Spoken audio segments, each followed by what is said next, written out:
cocktail action, réaction. C'est un thème que vous connaissez tous. Lorsque l'on s'engage, on fait bouger les choses. Et parfois, on nous dit, oui, mais on ne peut pas soulager toute la misère du monde, ce n'est pas possible. Permettez-moi de vous raconter une petite histoire. Ce sont deux personnes qui se promènent le long de la plage. C'est la marée basse, il y a énormément d'étoiles de mer qui sont sur cette plage. Et puis, au loin, on voit quelqu'un qui se penche, qui ramasse une étoile. On le voit sourire et il lance cette étoile dans la mer. Il fait quelques pas, il refait la même chose, il voit cette étoile, il sourit et il la lance très loin dans la mer. C'est intriguant et on s'approche de lui et lui demande « Monsieur, pourquoi vous faites ça ?» Ben, écoutez, je sauve les étoiles de mer. Vous pouvez sauver les étoiles de mer, mais enfin, monsieur, vous ne vous rendez pas compte, il y a des millions d'étoiles de mer. Vous ne pourrez jamais les sauver toutes, ça ne change rien. Alors l'homme se penche à nouveau, prend une étoile de mer. Pour celles qui sont ici, en effet, ça ne change rien. Mais pour celles-ci, ça change tout.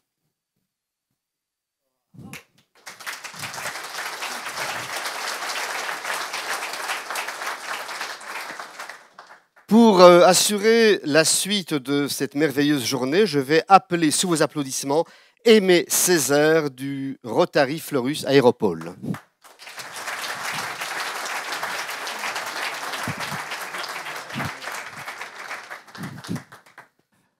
Bonjour tout le monde.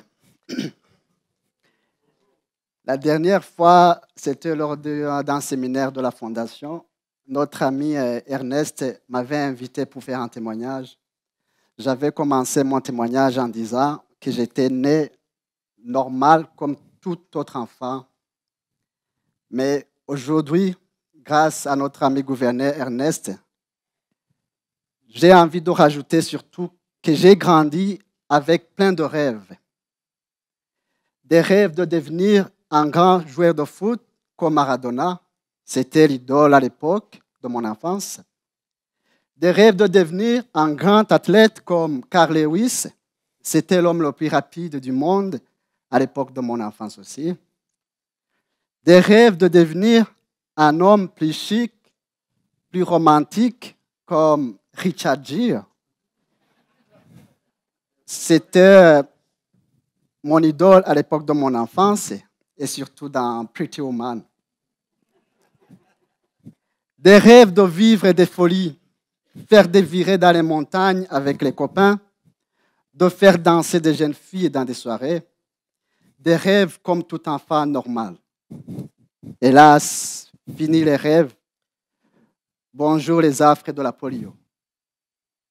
Elle est une arme destructrice des rêves. Elle détruit le regard des proches, l'amour des parents et le plus grave encore, elle détruit l'amour de soi-même. Elle détruit l'espoir des tiens, la considération de l'entourage, plus grave encore, elle te prive des rêves de la jeunesse, de la joie de vivre et de l'envie de ressembler aux autres. Elle détruit ton adolescence et cette liberté de vivre avec des envies parfois extravagantes. Elle installe en toi la peur d'aimer, de peur de ne pas être aimé en retour.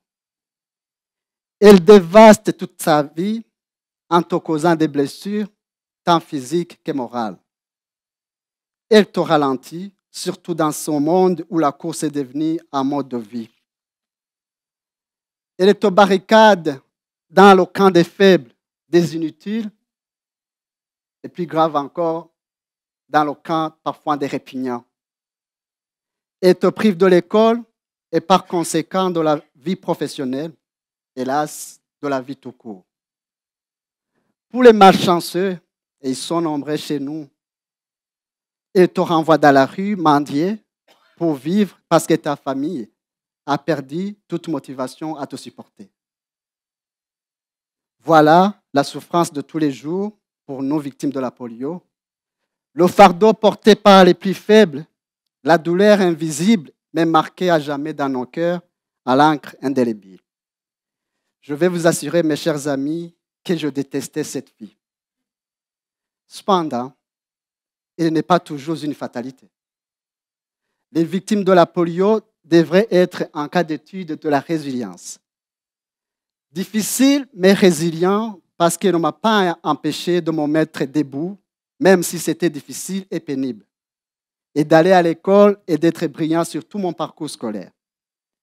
Difficile mais résilient, parce qu'elle ne m'a pas empêché d'aborder et de tomber amoureux d'une très belle jeune fille, devenue plus tard ma chère tendre épouse. Hélas, malheureusement, elle n'est pas là aujourd'hui. Et mère de mes 2 enfants, une femme qui a su m'aimer et qui a su m'apporter la confiance qui me manquait très souvent.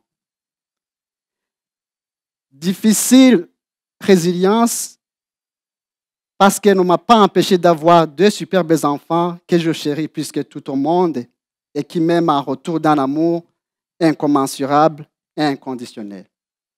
Ils sont ma plus grande réussite.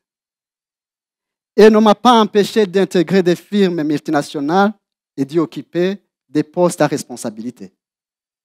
Et ne m'empêche plus de rêver, ni de courir. Et ne m'empêche plus de voyager, d'être beau, d'être chic. La preuve, vous le voyez ici devant vous.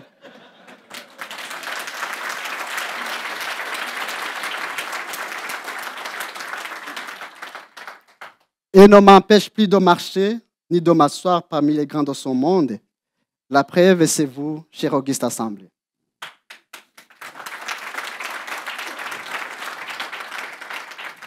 Cette partie de ma vie, je l'appelle la résilience. Et je l'aime beaucoup, cette vie. Vraiment, je l'aime. Tout ceci n'aurait jamais été possible, ni été le courage de ma défunte mère qui m'inscrira à l'école contre l'avis de beaucoup de gens dans l'entourage qui croyaient que c'était une perte de temps. N'eût été mon frère aîné de 3 ans qui accepta de me porter sur son dos sur un parcours de plus de 5 kilomètres qui nous séparait de chez nous. N'eût été les amis qui ont toujours cru en moi, cru en ce que j'avais de potentiel et qui m'ont toujours regardé d'un œil amical. La résilience aussi, c'est se lever le matin, prendre sa canne ou ses béquilles, accepter de mettre son appareil malgré les blessures et de marcher lentement, parfois en titubant et parfois en tombant et en se blessant encore et encore. La résilience, c'est aussi les amis, la famille qui te prennent les bras pour te permettre d'avancer et qui t'aident à te relever après une chute. La résilience, c'est aussi ce sourire amical après une chute. Combien de mes amis m'ont dit, écoute, ce n'est pas grave, vous vous êtes habitués à tomber. Ça aurait été moi, j'allais me casser une jambe. Et malheureusement, c'est vrai, parce que pour la plupart, ils n'ont plus rien à casser à cause de la polio. À tout ce monde, je dis merci et merci encore. Cher Auguste Assemblée, vous avez vu défiler tout le temps derrière moi les visuels, parfois avec un langage qui vous semblait bizarre, sûrement. Ce mot si simple et court a une signification énorme dans notre lutte contre la polio. Je voudrais alors prononcer ce mot pour vous demander de l'accompagner par un geste qui correspond à sa signification. Ce mot, je le prononcerai dans ma langue nationale parce qu'il est de ma langue nationale. Haguruka, ça veut dire debout.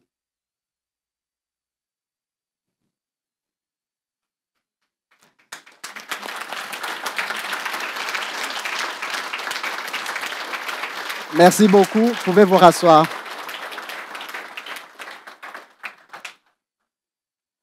Vous ne savez pas combien ce geste anodin pour tout le monde ici peut avoir une importance capitale pour un enfant victime de la polio. La résilience commence toujours par cette capacité à se mettre debout. Les uns n'y arrivent malheureusement pas, faute de soins et de suivi. Haguruka est un projet qui vise à faire accéder les enfants souffrant d'un handicap à la rééducation, la réadaptation et l'éducation. Dans les jours à venir, si vous me le permettez, je prendrai un bâton de pèlerin pour venir dans vos clubs afin de vous présenter ce projet et de vous demander de le soutenir pour ainsi permettre à ces enfants de se mettre debout et de marcher vers un avenir heureux. Ainsi, nous aurons contribué au bonheur de l'humanité. Merci beaucoup.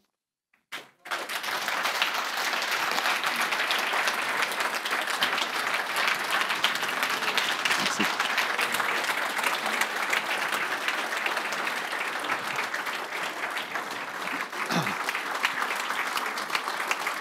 Super. Merci.